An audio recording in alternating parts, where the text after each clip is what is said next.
তেল না থাকলে আমরা হয়তো বেরোতে পারবো না। এই কারণে ইভেন অনেকে আছে যে মোটরসাইকেলে এসে নিয়ে যাচ্ছে, আবার আনলোড করে বাসায় রেখে আবার এসে নিচ্ছে। নাগরিকদের অসচেতনতা এবং প্রয়োজনের অতিরিক্ত জ্বালানি তেল মজুদের ফলে যশোরে তীব্র তেলের সংকট দেখা দিয়েছে। আতঙ্কিত হয়ে ব্যক্তিগত যানবাহন চালকরা প্রয়োজনের তুলনায় অতিরিক্ত তেল সংগ্রহ করছেন বলে অভিযোগ উঠেছে। অন্যদিকে পাম্প মালিকদের দাবি, চাহিদা অনুযায়ী ডিপো থেকে তেলের সরবরাহ মিলছে না। উদ্ভূত পরিস্থিতি মোকাবেলায় জেলা প্রশাসনের পক্ষ থেকে কঠোর পদক্ষেপ নেওয়ার কথা জানানো হয়েছে। যশোরের অধিকাংশ ফিলিং স্টেশনে ঝোলানো হয়েছে তেল নেই সাইনবোর্ড। যে কয়েকটি পাম্পে তেল পাওয়া যাচ্ছে সেখানে মোটরসাইকেল চালকদের দীর্ঘ লাইন। তেলের খোঁজে অনেক চালককে 10 থেকে 15 কিলোমিটার পথ পাড়ি দিতে হচ্ছে। দীর্ঘ পথ ঘুরেও চাহিদা অনুযায়ী তেল পাচ্ছেন না বলে অভিযোগ করেছেন অনেকে। তবে এই সংকটের মূল কারণ হিসেবে নাগরিকদের অসচেতনতা ও আতঙ্ককে দায়ী করছেন সচেতন ভুক্তভোগীরা। অনেকেই পাম্প থেকে তেল নিয়ে গিয়ে বাড়িতে বোতলজাত করে রাখছেন বলেও অভিযোগ তাদের। আগে যারা 200 নিত তারা এখন ট্যাঙ্কি ফুলও করছে, 1000-1500 যা হচ্ছে। এই জন্যই তো বেশি সংকট, কারণ আমরাই তো সংকট তৈরি করছি। কারণ সংকট তো এমনি সরকার তৈরি করছে না, সরকার সংকট তৈরি করছে আমরা নিজেরাই। যার হাফ লিটার দরকার সে ট্যাঙ্কি ফুল করতেছে, তো এটা তো একটা চাপ পড়ে যাচ্ছে। তবে এইভাবে তো কেউ তেল নেয় না স্বাভাবিক সময়ে, কারণ সবাই অস্থিরতা দেখাচ্ছে, যার কারণে এই চাপ পড়ে গেছে।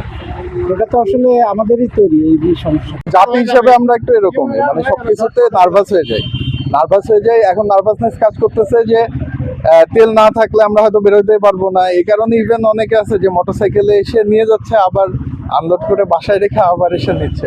ওইটাও একটা সংকটের কারণ হতে পারে। এদিকে পাম্প মালিকরা বলছেন, ডিজেলের সরবরাহ মোটামুটি থাকলেও পেট্রোল ও অকটেনের তীব্র ঘাটতি রয়েছে। চাহিদা অনুযায়ী তেল আসছে না ডিপো থেকেও। যে পরিমাণে তেল সাপ্লাই দেওয়ার কথা সরকার দিতে দিচ্ছে, কিন্তু সেটুকু তেল আমরা পাচ্ছি না।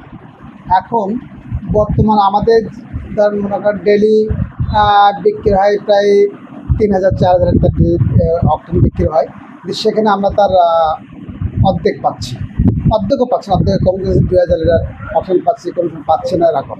তেলের সাপ্লাই বা আমাদের আগে যেরকম আমরা অ্যাভেলেবেল পাতাম, মানে আমাদের যে চাহিদা ছিল 12,000 লিটার করে দিত, আমাদের প্রায় 5-7 দিন হয়ে যেত অনাসে। এখন মনে করেন যে চাহিদা বেশি, যত আমাদের তেল পাচ্ছে যত কম। ভাবেই দিচ্ছে। ওই রাতে ডিসিশন নেয়, সকালে টাঙায় যায় কে কত পাবে, এই হিসাবে। কারণ যেখানে আমরা বললে ওটুকুনি পাওয়া যাবে না, আমাদের 6000 ডিমান্ড থাকলে 3000 দিচ্ছে। পরিস্থিতি নিয়ন্ত্রণে কঠোর অবস্থানে রয়েছে জেলা প্রশাসন। জেলায় জ্বালানি তেলের প্রকৃত কোনো সংকট নেই। আতঙ্কিত হয়ে অতিরিক্ত সংগ্রহের ফলে একটি কৃত্রিম সংকট তৈরি হয়েছে দাবি জেলা প্রশাসকের। মোটরসাইকেলের অস্বাভাবিকভাবে কনজাম্পশন বেড়ে গিয়েছে। তারা আগে যেমন অনেক কম তেল নিত, এখন তারা মানে ফুল ট্যাঙ্ক করে নিচ্ছে। আর যেটা অনেক মোটরসাইকেল, সে কারণে তাদের কারণে অকটেন এবং পেট্রোলের চাহিদা বেড়েছে। ডিজেলের কিন্তু সংকট নেই, ডিজেল হয়তো যাচ্ছে। খোলা বাজারে বা খোলা ব্যারেলে আমরা তেল নিতে নিরুৎসাহিত করছি, সেটা আমরা মনিটরিং করছি জেলা প্রশাসনের পক্ষ থেকে। ম্যাজিস্ট্রেটরা আছে, ইউনিভার্সিটিরা আছে, পুলিশ প্রদান করে, তারা দেখতে বেশি হবে। একই সাথে যাতে কোনো বিশৃঙ্খলা পরিস্থিতি সৃষ্টি না হয় সেজন্য প্রত্যেকটা পাম্পে আমরা পুলিশ প্রদান করেছি, সাথে ম্যাজিস্ট্রেট টহল দিচ্ছে। তো সাবেক বিষয়ে আমরা বলবো যে সংকট নাই, কিন্তু মানুষের কনজাম্পশন বেড়ে গেছে, স্পেশালি মোটরসাইকেল বাইক যারা তাদের কারণে মূলত অক্সিজেন এবং পেট্রোলের চাহিদা বেড়ে গেছে। অতিরিক্ত তেল মজুত ঠেকাতে জেলা প্রশাসন ও পুলিশ সমন্বিতভাবে কাজ করছে। শুরু হয়েছে অবৈধ মোটরসাইকেলের বিরুদ্ধে অভিযান। পাশাপাশি কোনো ব্যক্তি বা প্রতিষ্ঠানের বিরুদ্ধে তেল মজুদের প্রমাণ পাওয়া গেলে কঠোর আইনানুগ ব্যবস্থা নেওয়া হবে বলে জানিয়েছে জেলা প্রশাসন।